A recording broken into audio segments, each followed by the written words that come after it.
오늘 우리에게 주시는 말씀은 디모데전서 4장 1절에서부터 5절까지 말씀입니다. 그러나 성령이 밝히 말씀하시기를 후일에 어떤 사람들이 믿음에서 떠나 미혹하는 영과 귀신의 가르침을 따르리라 하셨으니 자기 양심이 화인을 맞아서 외식함으로 거짓말하는 자들이라. 혼인을 금하고 어떤 음식물은 먹지 말라고 할 터이나 음식물은 하나님이 지으신 바니 믿는 자들과 진리를 아는 자들이 감사함으로 받을 것이니라.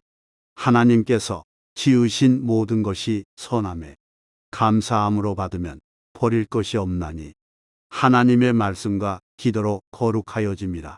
오늘 이 시간은 말씀과 기도는 거룩이라는 제목을 가지고 하나님 말씀을 증거하도록 하겠습니다. 저 여러분이 디모데전서의 말씀을 함께 읽었는데, 디모데전서는 목회 서신 중에 하나로 영적 아들인 디모데에게 사도 바울이 목회 지침과 원리에 대해서 전달하고자 쓴 것이 디모데전서입니다.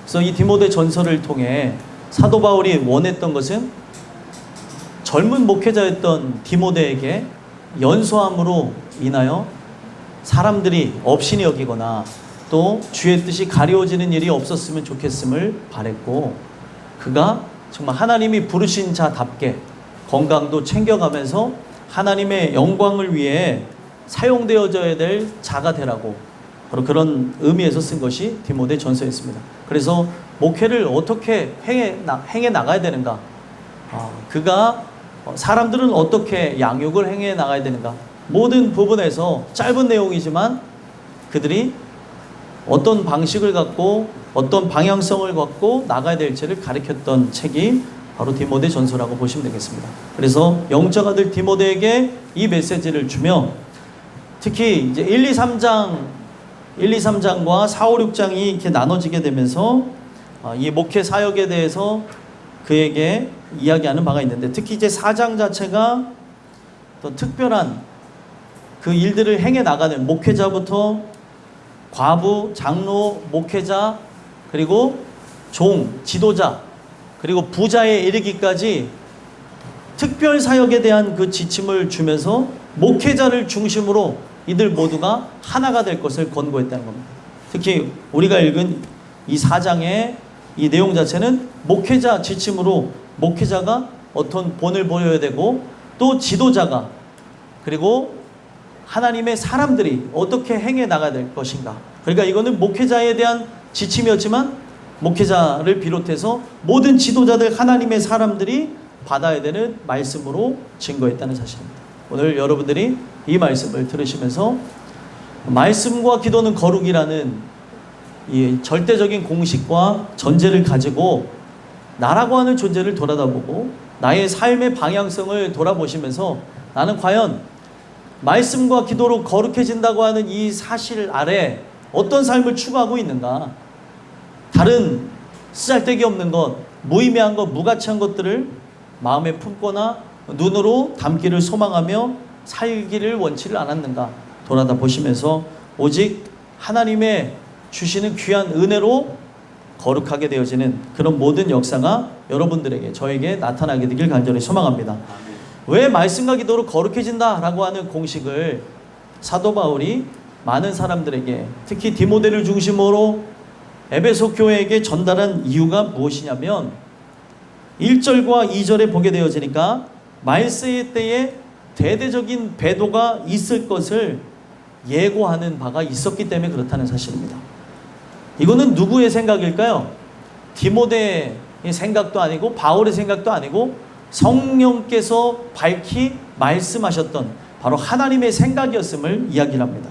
자, 1절 한번 읽어보겠습니다. 시작. 그러나 성령이 밝히 말씀하시기를 후일에 어떤 사람들이 믿음에서 떠나 미혹하는 영과 귀신의 가르침을 따르리라 하셨으니. 아멘. 성령께서 밝히 말씀하셨다. 밝히 말씀하셨다는 건 뭐예요? 우리는 하나님이 비춰주시지 않으면 내 안에 있는 더러움도 우리는 살펴볼 수가 없고, 하나님이 미래에 대해서 알려주시지 않으면 우리는 한치 앞을 볼 수 없는 존재들입니다. 그런데 성령께서 앞으로 이런 일이 있을 것이다 라고 하면서 훤히 아주 명확하게 뚜렷하게 이 부분을 우리에게 마치 보여지듯이 말씀하셨다고 얘기하는 거예요.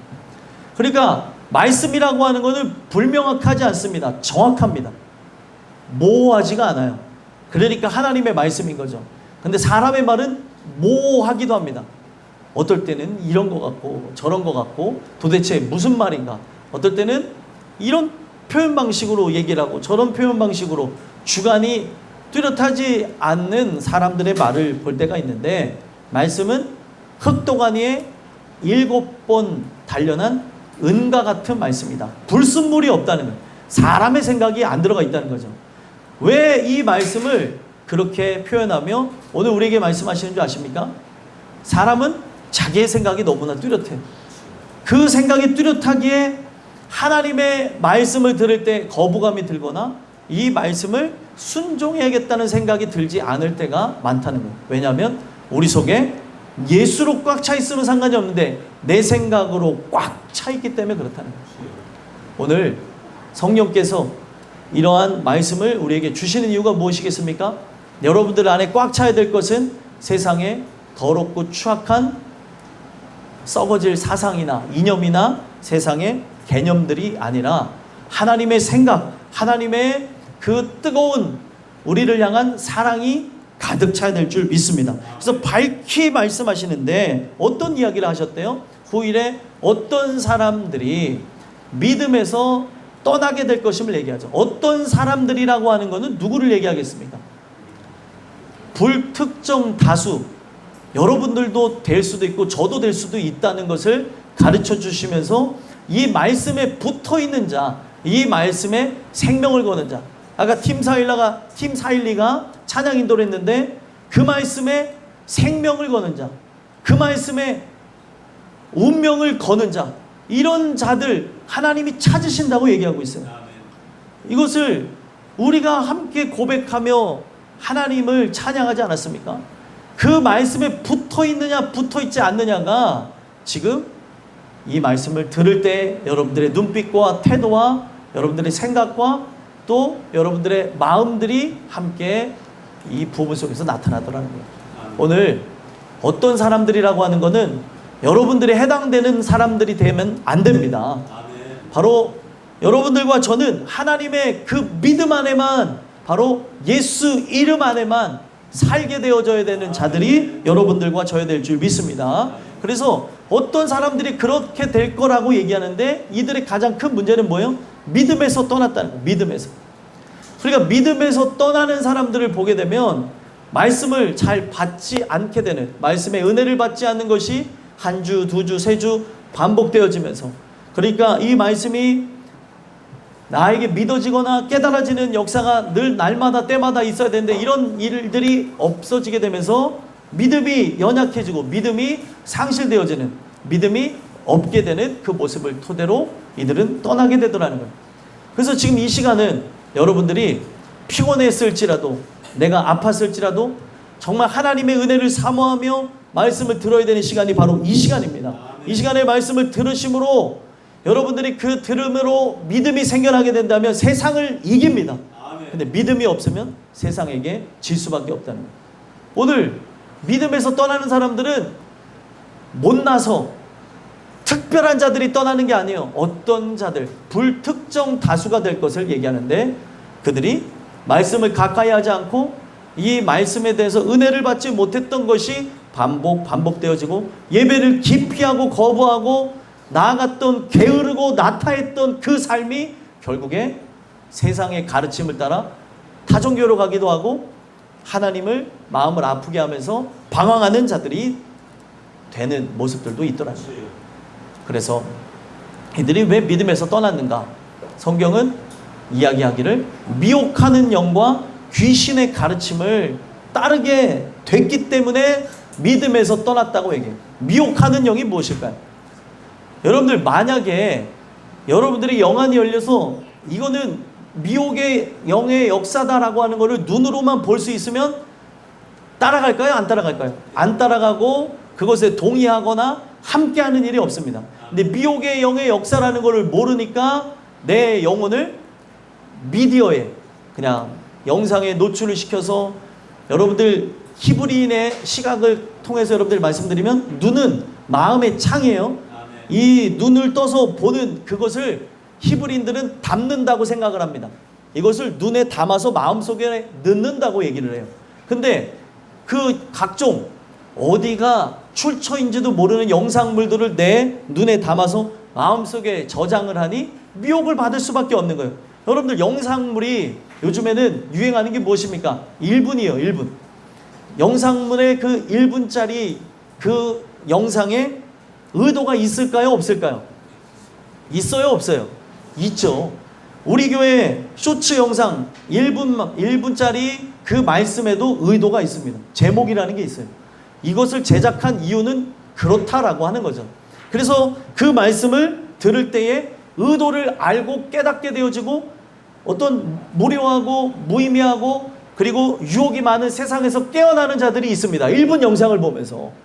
근데 어떤 사람들은 1분 영상이 있는지 없는지도 모르고 지금 메시지가 어떻게 진행되고 있는지 하나님 말씀이 나에게 은혜가 되는지 지금 나는 죄악 가운데 살아가는지 알지를 못한 채 그냥 세상에 풍덩 빠져서 세상에 잠식되는 자들이 있더라는 거예요. 미혹의 영은 각양각색 그리고 다양한 방법을 갖고 여러분들을 공략합니다. 흔하게는 핸드폰이라고 하는 거를 열면은 수많은 것들이 막 쏟아져 나오는 거예요. 드라마, 그리고 영화, 그리고 우리가 자주 듣는 음악. 절대 여러분들 유행가 듣지 마세요. 유행가에도 그 속에 은혜가 있으면 참 좋겠지만 그 속에 그런 예수를 고백하는 마음으로 만들어진 노래라고 하면 상관이 없어요. 들을 수도 있겠다라고 저는 인정해 줄 수 있는데 그런 게 아니라 그냥 세상에 어떤 빠른 비트나 거기에 어떤 전자 음악이 막 가득한 걸 듣게 되어지면 거기에 분명한 의도가 이걸 만든 저작자의 그 의도가 나도 알지 못하는 사이에 나는 음악을 들었을 뿐인데 음악을 매일매일 들었더니 이 사람은 독특한 행동을 하게 되더라는 거예요. 대표적인 예로 나중에 밝혀진 건데 글루비 선데이라고 하는 음악이 있었어요. 그것을 계속 들은 사람들에게 나타난 공통점은 뭐냐? 자살을 하는 거예요. 그러니까 내가 왜 그런 일을 당하는지도 모른 채 그렇게 되는 경우들이 있다는 거예요. 오늘날 사탄은 전방위로 여러분들을 미혹해서 쓰러뜨리려고 갖가지 방법을 다 씁니다. 여러분들의 눈이 청정해지고 여러분들의 마음이 생각이 청정해지는 것은 하나님의 말씀밖에 없습니다. 그렇기 때문에 예배로 나오자 그러는 거고 말씀을 읽으시라고 권면을 드리는 거고 말씀을 들어야 된다고 말씀드리는 거예요. 미혹받은 그런 영적인 삶 속에서 깨어나게 되는 거죠. 근데 하도 저 사람이 마귀의 유혹에 푹 빠져 있으니까 말씀을 들어도 한 번으로는 안 되는 경우가 있는 거예요. 또 듣고 또 듣다 보면 깨어지는 날이 오게 되는데 그런 일을 하지 않으니까 이 한 번의 말씀으로 어떤 사람은 거듭나고 막 하나님의 영광을 보기도 하는 사람도 있는가 하면 이 사람은 아예 마귀가 꼭 잡고 있어서 생각을 잡고 있고 눈을 잡고 있고 귀를 잡고 있고 도대체 말씀이 들어갈 공간이 없도록 만들어 버리다 보니까 어떻게 해요? 이 말씀을 듣는데도 계속 말씀을 튕겨내고 잡생각하고 다른 생각하고 그리고 이 생각에 저 생각에 그리고 이 주신 말씀으로 나아가지 않게 되는 부분들이 있더라는 거예요. 미혹의 영은 언제 가장 역사할까요? 여러분 그런 생각 해보셨어요? 미혹의 영이 가장 역사하는 순간은 예배 드릴 때라고 저는 생각을 해요. 예배만이 우리의 생명과 그리고 소망이 있게 하시는 귀한 역사이기 때문에 마귀가 지금도 역사합니다. 그래서 잡생각을 집어넣고 그냥 우울하고 답답한 생각을 집어넣고 이 시간에 하나님 말씀을 집중하고 들어야 되는데 졸다가 가는 거예요. 조는 거에 대해서 뭐라고 안 쳐. 자고 가는 사람들이 있으니까 문제가 되는 거예요. 제가 이 얘기를 드리는 거는 여러분들을 위해서 우리가 살아야 되기 때문에 미혹의 영의 역사는 내가 못 봐서 그렇지 지금도 영안 열려서 본다면 가갖고 막 잡생각을 막 집어넣고 이렇게 저렇게 역사하는 일들이 지금도 일어나고 있다는 거예요. 오늘 여러분들 마귀의 역사에 여러분들의 영혼을 풍덩 담가버리지 마시고 역사가 있었으면 좋겠고요. 오늘 주시는 역사를 통해서 하나님의 귀한 진리로 깨어나는 역사가 있게 되기를 간절히 소망합니다. 미혹이 왜 미혹이겠어요? 내가 넘어질 만한 것 같고 계속 마귀는 속이는 거예요. 그렇게 역사를 하고요. 귀신의 가르침. 귀신이 하는 게 무엇입니까? 이 귀신이라고 하는 거는 여기 귀신으로 번역했지만 그런 하나님이 가증스러워하는 사탄스러운 것들에 대한 가르침을 얘기하는 거예요. 이거는 하나님스러운 것이 아니고 하나님이 원하시고 바라는 것이 아니라 무의미하고 무가치하고 텅 빈 것을 가르친다고 얘기하는 거죠. 그래서 성경은 뭐라고 얘기합니까? 제자를 삼는다고 하는 이거는 제자 삼는 것은 가서 가르치라고 얘기했어요. 말씀을 증거하는 것만이 이 사람들이 살아나는 거라는 거죠. 잘 들으세요. 갑자기 말씀 듣다가 혼자 묻지 말고 이 부분에서 말씀을 잘 들어야지만 우리가 살아나는 거예요. 그래서 이 귀신의 가르침을 자꾸 받고 이 잡생각이 지금도 연결이 되다 보니까 지금 이곳에 은혜를 받아야 되는 내가 은혜를 받지 않고 그냥 마귀의 노름 속에 있는 거예요. 오늘 그러니 제가 여기 앞에 서면은 그런 것들이 느껴지고 보여지니까 답답하니까 여러분들의 영혼들이 깨어나고자 하는 마음에 사자우를 이렇게 발성할 때도 깨어나십시오! 막 이렇게 정신 차리십시오! 근데도 막 그냥 자기만의 세계 이렇게 지금 이 세계는 영적 세계로 들어가야 되는 그러한 관문을 여러분들이 경험하는 세계입니다. 말씀을 들음으로 천국이 열려주셔야 되는 거예요. 근데 왜 귀신의 가르침을 따를까요? 왜 세상에 썩어질 것들을 왜 추구하게 되어질까요? 성경에 보니까 따르는 이유는 마음에 품었기 때문에 따라간다는 거예요.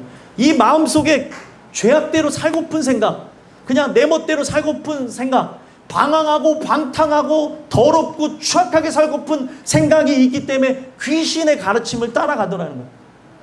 아니 왜 목사들이 동성애를 옹호하고 찬성하겠습니까? 왜 동성애자들이 동성애를 죄라고 여기면서 회개하지 못할까요? 마음속에 품고 있는 거예요. 이렇게 더럽고 추악한 것들을. 그러니까 이런 것을 품고 있으니까 이러한 것을 사람들이 포괄적인 그런 부분에서 우리가 수용해야 됩니다라고 가르치게 되면 이런 걸 품고 있었기 때문에 다 넘어가더라는 거예요. 여러분들은 말세 지만을 살아가고 있습니다. 정신을 차리지 않으면 우리 영혼이 마귀의 하수인 노릇하고 하나님을 기쁘게 하고 영화롭게 해야 될 우리가 하나님과 반대된 삶, 교회를 깨트리고 내 인생을 망가뜨리는 삶을 살아가게 되더라는 거예요. 우리가 왜 이런 일들, 미혹의 영과 귀신의 가르침에 들어가게 되느냐, 그런 일이 있을 수 있다라고 하는 이유가 바로 하나님 말씀에 대한 권위와 그 말씀을 사랑하지 않기 때문에 그런 일들이 일어나더라고요. 그래서 결국에 이들이 자기 양심이 화인 맞아서 외식함으로 거짓말을 하는 자들이다. 양심에 화인 맞았대요. 말씀을 들어도 깨닫지 못하고, 말씀을 들어도 믿어지지 못하고, 말씀을 들어도 순종해야 될 생각이 없는 거예요. 이거 순종해야 되는 거 아는데, 목사님 바빠요. 목사님 저는 이런 일 해야 돼요. 저는 이렇게 살아가야 됩니다. 그래도 적당이라는 게 있죠. 어떻게 예수님만 경배하고 살아갑니까? 여러분들 이게 뭐냐면 자기 합리화하고 자기의 생각이 그렇게 강하다는 거예요. 말씀이 그러하다고 하면 내려놓을 생각이 조금도 없다는 거죠. 우리가 몰라서 지옥 가는 게 아닙니다. 여러분들 왜 지옥 가는지 아세요? 믿음이 없어서 지옥 가는 거예요. 그렇게 해야 될 걸 아는데 그렇게 살고 싶지가 않은 거죠. 진짜 저는 이런 부분에서 우리가 알아야 된다고 생각을 해요. 과거에 어떤 분이 그렇게 기도하다가 영적인 체험을 하게 되면서 자기 속 안에서 귀신이 역사하는 걸 깨닫고 기도해달라고 해서 기도를 요청해서 기도해 주려는데 기도를 거부하는 사태가 일어났어요. 이유가 뭔지 아십니까? 그 이유인 즉슨 기도를 받으면 자기 속에 있는 귀신이 떠나가는, 자기를 지배했던 영이 떠나가는 역사를 통해서 내가 지금 살았던 삶의 흔적, 나라는 존재가 사라지는 게 두려워서 기도를 못 받겠다는 거예요. 왜 제가 이런 얘기를 드리는 줄 아십니까? 이 속에 귀신과 사는 걸 좋아하는 사람이 있다는 거예요. 하나님의 뜻대로 말씀대로 사는 걸 좋아해야 되는데 그냥 세상의 더럽고 추악한 문화가 좋아서 그냥 지금도 그렇게 살아가는 게 얼마나 죄악이고 그리고 하나님의 마음을 아프게 하는지를 모른 채 그래도 나는 이게 좋은 걸 어떻게 해요. 예수님이 더 좋아지셔야 됩니다. 세상에 추악하고 더러운 그런 문화를 사랑하는 것으로는 우리가 저 주님을 볼 수가 없고 천국에 갈 수가 없는 거예요. 이런 마음이 있기 때문에 이런 것을 죄라고 여기고 그 죄라고 생각을 하고 부담감을 느끼지 못하기 때문에 거듭날 수가 없는 거예요. 은혜는 무엇이냐? 빛을 우리에게 비춰줘서 어둠이 드러나는 거예요. 이게 죄구나. 내가 왜 이렇게 살아가는가에 대한 통탄하는 마음이 없기 때문에 변화할 일이 없는 거예요. 전혀 회개할 생각이 없어요. 전혀 이렇게 하나님의 은혜 속에 나라고 하는 존재를 맡겨드릴 생각이 없기 때문에 변화할 일이 없게 돼요. 이런 것도 깨달아지는 것도 성경은 뭐라고 하냐? 은혜를 통해서 가능하다고 해요. 근데 은혜로 말씀으로 나가야 될 그들이 결국에 세상의 그 귀신의 가르침을 따라가고 미혹의 영의 가르침을 따라가기 때문에 어떻게 됐대요? 양심이 화인을 맞았대요. 이 화인이라고 하는 거는 낙인을 찍었다. 인두로 마음을 지져가지고 딱딱하게 굳어졌다고 얘기하는 거예요. 얼마나 많은 죄악된 생각들 그리고 더러운 사상들, 이념들, 그 개념들이 내 안에 들어왔는지 이것이 마음을 굳어버리게 해서 마귀의 종노릇하는 자다라고 하는 낙인을 찍어버렸다는 거예요. 화인을 맞았다는 게 그런 얘기입니다. 원어의 의미를 보면. 그러니까 마음이 유연해서 살아있어가지고 나라고 하는 존재를 회개하고 나가는데 마음이 딱딱하게 굳어져서 소망이 없는 거예요. 그러니까 그게 문제가 되는 거죠. 오늘날 이 부분 속에서 하나님을 바라보지 못하는 그런 이유가 마귀 역사라는 걸 인정을 하고 나라고 하는 존재가 정말 깨어지고 부서지면 하나님의 귀한 일을 감당하게 되니까 마귀가 이렇게 역사하는 거구나. 그것을 여러분들 입체적으로 볼 수 있는 은혜가 있게 되길 간절히 소망합니다. 그래서 마귀는 나라고 하는 존재를 못 보게 만드는 거예요. 은혜는 뭐냐? 자기를 객관적으로 볼 수 있는 눈을 줘요. 바로 하나님의 입장에서 나를 보게 하고 죄인인 내가 얼마나 추악한가 그거를 객관적으로 보게 하는 거죠. 여러분들은 자기 객관화가 되어져야 됩니다. 은혜를 통해서. 근데 주관적으로 살아가는 거예요. 내가 신이 되어진 채 나는 아름다워. 나는 괜찮아. 마음이 이미 상했어요. 지금 병 들어 있어요. 그러면 이 병 들어 있는 거를 깨닫고 주님께 매달려야 되는데 나는 괜찮아. 나는 할 수 있어. 나는 귀여워. 나는 잘생겼어. 나는 훌륭해. 나는 능력이 있어. 이런 잘못된 자기 생각이 그 사람을 멸망으로 나가게 만들 때가 있다는 거예요. 문제가 있는 걸 깨달아야 내가 병들었다는 거를 깨달아야 바로 병든 자에게 누가 필요하다고요? 예수님이 필요한 거예요. 근데 병들은 자가 나는 괜찮아 라고 하고 나는 병 안 들었어 라고 생각하고 치료도 받지 아니하고 말씀도 가까이 하지 않게 되는 그런 상황. 양심에 화인 맞아서 마음이 딱딱하게 굳어서 완전히 죽어버렸기 때문에 지금은 어떻게 하는 거예요? 죽었는데 죽었다고 표현하게 되면 너무 티가 나니까 외식함으로 거짓말을 하고 있다는 거예요. 교회 안에서. 여러분들 외식하면 안 됩니다. 이 외식이라는 거는 여러분들 성경에 보니까 히포크리테스라고 해가지고 역할극을 하는 자들, 메소드 연기, 미친 연기를 하고 있는 거예요. 막 은혜가 충만한 것처럼 연기를 하고 살아가는 거예요. 속에는 예수에 대한 생각이 조금도 없고 하나님에 대한 그런 뜻대로 살고픈 마음이 하나도 없는데 이 연기를 하는 그런 모습이 있는 거죠.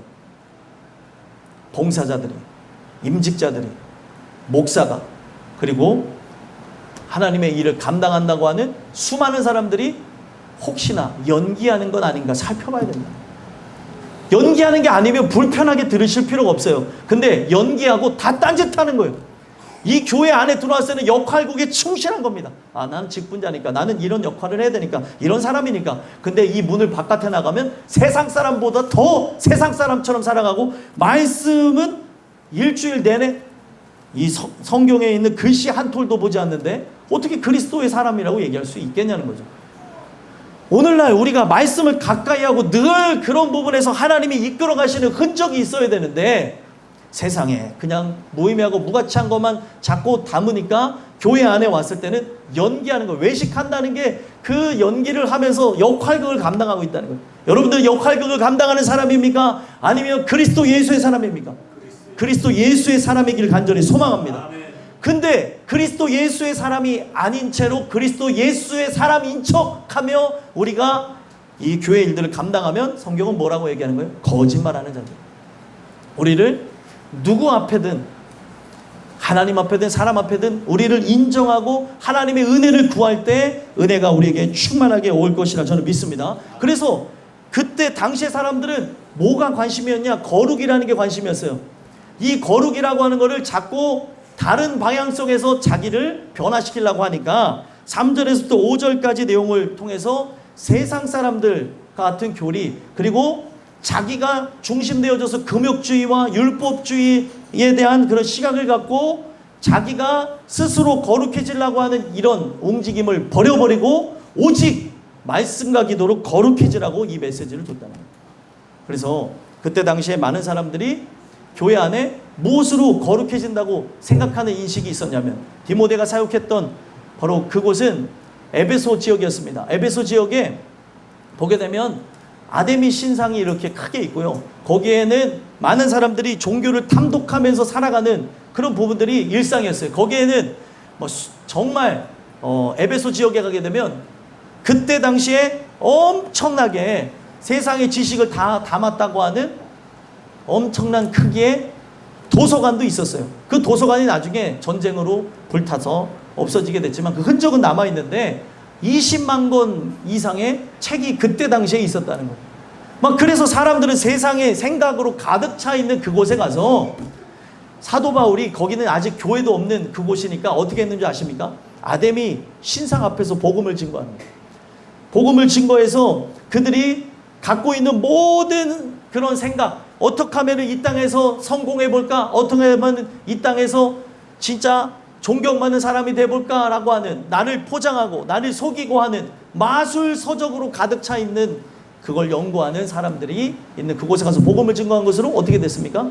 그들이 은혜를 받고 마술서적을 다 불에 태워버리는 역사가 일어났어요. 오늘 우리가 말씀을 대한다는 게 무엇이냐면 이 말씀은 나라고 하는 존재가 걸어가야 될 길과 생각을 달리하고 바꿔주시는 귀한 말씀이라는 걸 기억했으면 좋겠습니다. 그래서 거룩이라고 하는 것은 아주 간단해요. 말씀과 기도만이 거룩해진다고 하는데 그때 당시 사람들은 어떻게 얘기했습니까? 3절 한번 읽어볼까요? 읽어보겠습니다. 시작. 혼인을 금하고 어떤 음식물을 먹지 말라고 할 터이나 음식물은 하나님이 지으신 바니 믿는 자들과 진리를 아는 자들이 감사함으로 받을 것이니라. 아멘. 혼인을 금해야 된다는 거예요. 혼인 자체는 바로 하나님이 정해놓으신 둘이 연합하여 한 몸을 이루는 바로 이 가정을 이루는 걸 통해서 우리가 그리스도와 연합해야 되는 것을 바라보게 하는 곳이 가정입니다. 그래서 혼인이라고 하는 것은 우리가 육체적인 것이 아니라고 하는 더 영적으로 나가기 위한 하나의 은혜의 단계입니다. 그래서 우리는 청년의 때에 믿음의 사람들을 찾아야 되는 거예요. 믿음의 사람들. 근데 청년들이 다 뭐를 찾습니까? 외모를 따라서 사람을 찾으니까 그렇게 하다 보니까 만나지 못하게 되는 경우들이 있어요. 외모를 따라서 사람을 찾지 마시고 믿음의 사람들을 찾는 역사를 통해서 여러분들이 이제 세워지는 가정들이 믿음의 가정들, 더 영적으로 충만함을 누리고 하나가 되는 가정들이 되셨으면 좋겠어요. 근데 그때 사람들은 이걸 육체적인 일이라고 치부하고 둘이 연합하는 것은 육체의 정욕들이 난무하게 되는 것이다 라고 그렇게 주장을 하니까 혼인을 금한 거예요. 왜요? 그때 당시에 유행했던 철학이 그들의 속에 쑥 들어가서 이원론적인 생각을 하는 거예요.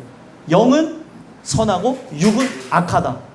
이런 생각을 갖게 되니까 혼인하게 되는 것은 육체적인 결합이 강하다고 생각을 했던 거예요. 아닙니다.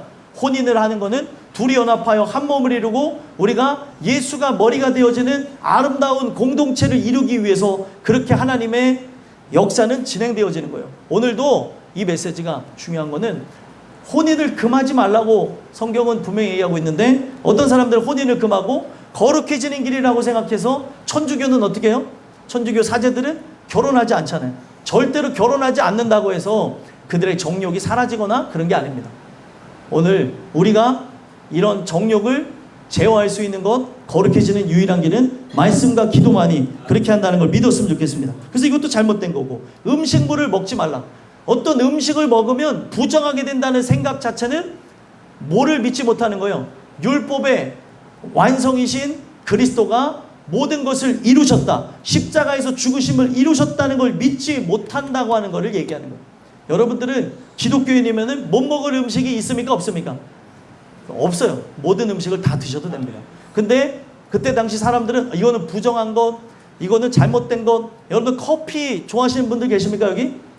중세시대 태어나셨으면 다 돌아가셨어요. 왜 그러냐면 사제들이 생각할 때 시커멓게 생겼고 저거는 중독성이 강하고, 그리고 이 커피를 먹으면 사람들이 약간 기분이 업되는 것 같으니까 이거는 악마의 열매다 라고 해가지고 커피를 먹는 사람들을 축출해내서 죽였습니다. 근데 심지어 죽인 사제들도 뒤에서 몰래 이렇게 핸드드립으로 내려 마셨다는.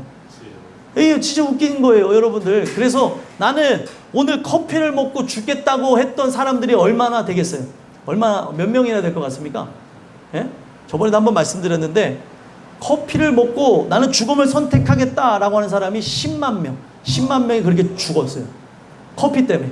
커피가 도대체 뭐길래, 커피에 대한 상식, 이해가 없으니까 이거는 악마가 준 열매다라고 하는 것 때문에 사람을 죽였다는 거예요. 사람은 이걸 보면 알 수 있는 게 뭐냐면 자기가 좋아하는 것 때문에 자기 생명도 내어드리며 죽을 수 있습니다. 그러면 여러분들이 좋아하는 건 무엇입니까? 예수님이어야지만 예수님을 위해 우리는 이 생명을 아까워하지 않고 내어드리고 죽을 수가 있는 거예요. 근데 그런 생각이 있는 사람이 있는가 하면 예수님을 사랑하지 않으니까 어떻게 해요? 나를 이상하게 살아가니까 내 몸에 쓰잘데기 없는 것, 썩어질 것, 나를 망가뜨린 것들만 집어넣어서 영적으로도 육적으로도 나를 망가뜨리는 자들이 있다는 거예요. 여러분들의 육적인 몸과 영적인 바로 여러분들의 몸은 다 고귀한 것입니다. 하나님의 영광을 위해서 사용되어지는 귀한 역사가 있었으면 좋겠어요. 그래서 음식물을 먹지 말라고 할 터이나 음식물은 하나님이 지으신 바니 믿는 자들과 진리를 아는 자들이 감사함으로 받을 것이니라. 그러니까 내가 십자가 달리신 예수님을 믿는다면, 그가 죽으심으로 율법을 완성했다는 걸 믿는다면 그 진리를 깨달은 자들, 진리를 알지니 진리가 너희를 자유케 하리라. 우리가 얽매여진 것이 아니라 바로 이 자유함을 누리고 살아가는 걸 깨달은 자는 감사함으로 먹는다는 거예요. 근데 감사함으로 먹을 것을 어떻게 해요? 이것 때문에, 저것 때문에 자기의 영적인 그런 삶을 위하겠다고 하면서 안 먹는 분들. 어떤 사람은 고기를 드셔야 건강한데 고기를 먹으면 영적으로 자기가 이렇게 수행하는데 방해된다면서 고기를 안 드시는 분도 저는 많이 봤습니다. 고기 많이 드십시오. 그리고 야채도 많이 드시고, 예? 골고루 드십시오. 고기만 드셔가지고 고지혈증 걸리시면 안 되니까. 아니 우리가, 제가 이 말씀을 왜 드리냐면 영적인 거라고 하면서 하나님이 주신 이 부분 자체를 감사함으로 받아들여야 되는데, 이상한 것이, 그러니까 나의 수행이, 나의 노력이, 나의 열심이 거룩하게 만든다고 착각할 때가 있다는 거예요. 여러분들, 우리는 수행을 통해서 거룩해지는 게 아니에요. 뭘 받으시면 돼요? 은혜 받으시면 돼요. 성령 받고 은혜 받으시면 됩니다. 근데 오늘날 문제가 뭐예요? 은혜가 없으니까 문제인 거예요. 그래서 은혜 받자고 예배를 제가 여러분들에게 강조하는 거고, 예배를 우리가 늘 함께 해야 되는 것이다 라는 것을 늘 말씀을 드리는 거예요. 그래서 오늘 이 메시지를 통해서 늘 예배를 가까이 하는 그런 역사가 있었으면 좋겠고, 여러분들 이제 추석 연휴가 이렇게 진행이 되는데, 여러분들이 늘 충만한 사람이면 이 추석 연휴에는 새벽 예배가 없습니다. 오고 가는 분들이 많기 때문에 가족들하고 예배를 드리라고 이 추석 예배지를 뒤에 만들어 놨어요. 그래서 그들하고 예배를 드리면서도 성전이 생각나고 바로 새벽에 말씀으로 시작했던 그것이 생각나야 정상이네요. 비정상인처럼 살지 마시고 정상인처럼 살아야 되고, 저희가 지금 직업상 그렇게 못합니다, 제 건강이 허락하지 않습니다, 그런 분들에게도 제가 말씀으로 살아갈 수 있도록 하루의 시작은 바로 말씀을 시작해야 된다고 해서 밴드에다가 영상을 올려드리잖아요. 그 말씀과 함께 하루를 살아가자는 거예요. 말씀과 함께. 그래야지만 우리가 이 세상 가운데 정말 승리자인데 승리자답게 살아가는 거죠. 마귀는 우리가 승리자인데도 마치 패배자인 것처럼 바꿔버려요. 이 주시는 은혜를 통해서 여러분들이 그렇게 되는 역사가 있었으면 좋겠습니다. 그래서 진리를 아는 자, 믿는 자들은 감사함으로 받는다고 하면서 뭐를 얘기합니까? 4절 한번 읽어볼까요? 읽어보겠습니다. 시작. 하나님께서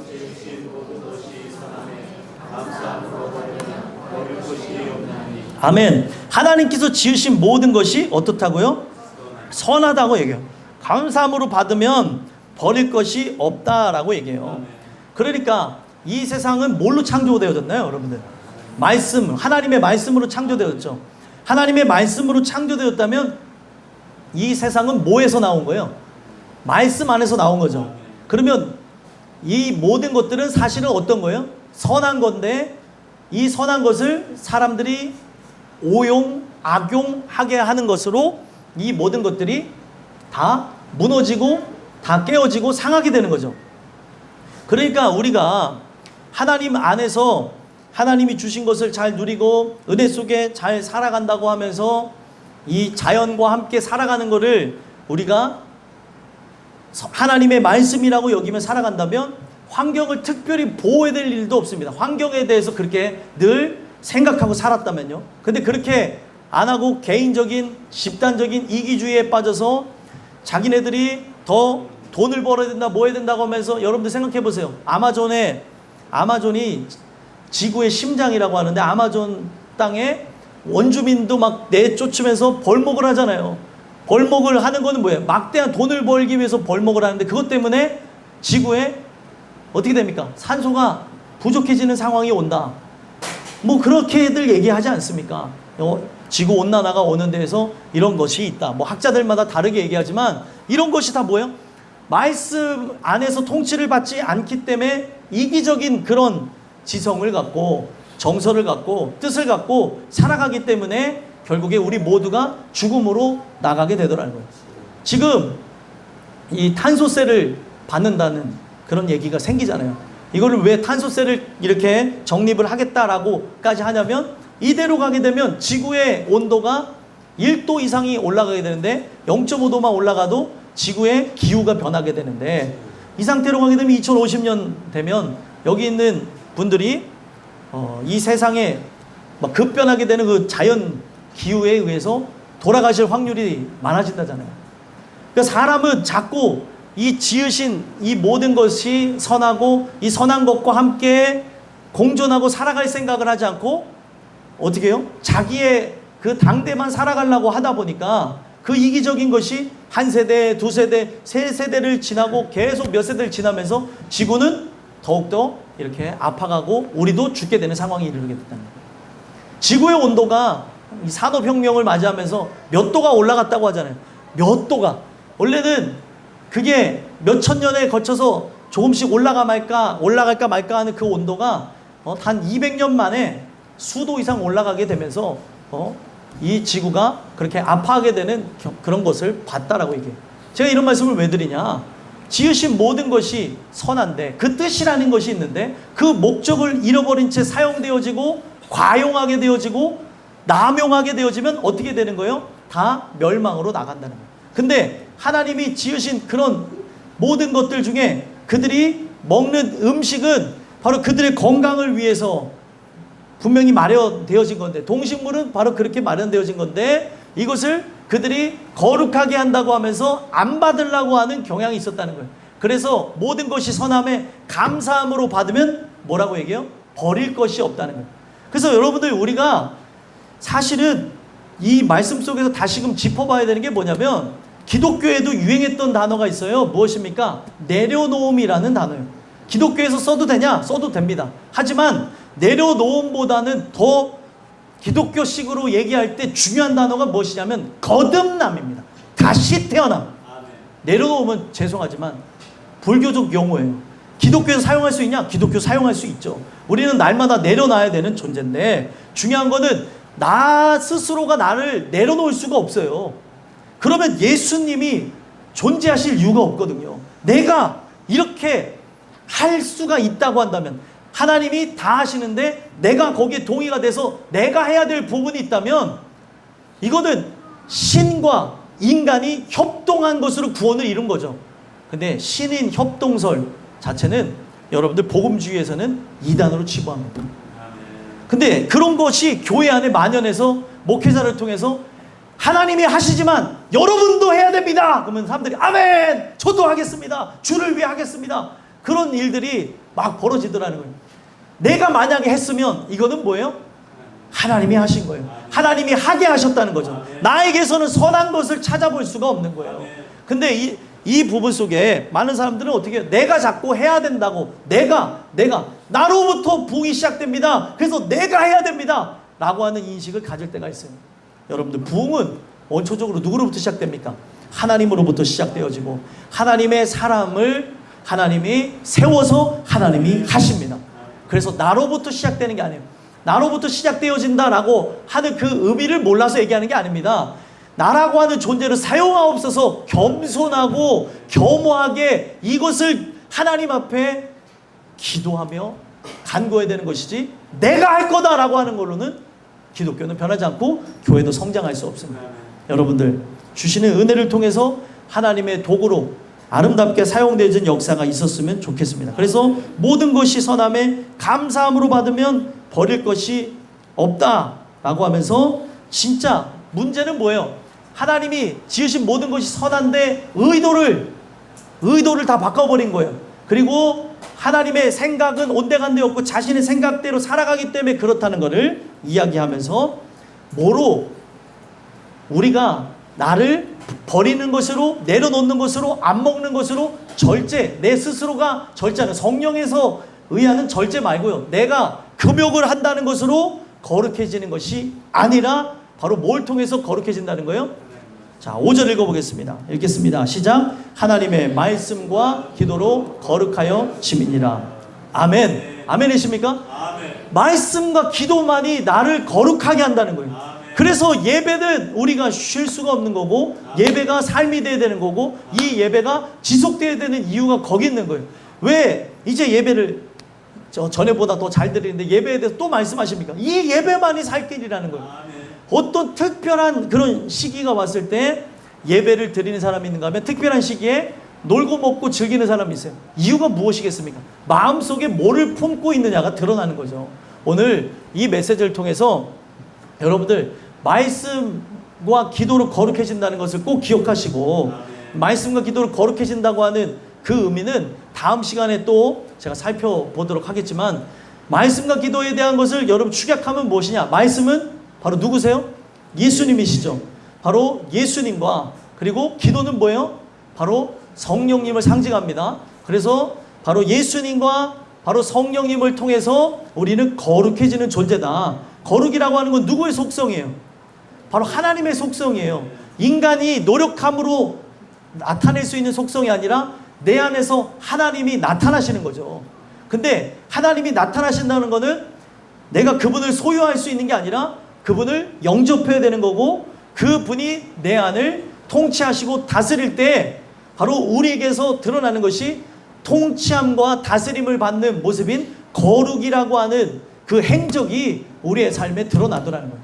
오늘 이 메시지가 여러분들한테 들려져서 하나님의 말씀과 기도로 거룩해진다는 것, 바로 예수님과 바로 성령님을 통해서 거룩해진다는 걸 꼭 기억하셨으면 좋겠고요. 바로 예수님이 뭐라고 표현했습니까? 물로 표현했어요. 그래서 물과 뭐로요? 성령으로 거듭나지 아니하면 어디를 못 본다고요? 하나님 나라를 볼 수가 없고 들어갈 수가 없다는 거예요. 오늘날 우리는 예수님과 바로 성령 하나님의 역사하심을 통해서만 거룩해지고 그 나라에 들어갑니다. 다른 걸로 되는 게 아니에요. 소대를 만든 이유는 바로 우리 모든 사람들이 더욱더 거룩이라고 하는 모토로 나가기 위해서 만든 것이지 소대 자체가 우리를 거룩하게 하는 게 아닙니다. 소대를 통해서 강조되어진 게 무엇일까요? 말씀과 기도죠. 바로 예수님과 성령님의 역사를 통해서 우리는 거룩해진다는 걸 기억하시고 우리의 삶에 늘 말씀을 가까이 하고 늘 기도하고 나아가는 역사를 통해서 여러분들 안에서 세상의 속성, 썩어질 속성, 죽어질 속성이 드러나는 게 아니라 하나님의 귀한 속성이 드러나는 귀한 역사가 여러분들 모두에게 있게 되기를 간절히 소망합니다. 기도하겠습니다.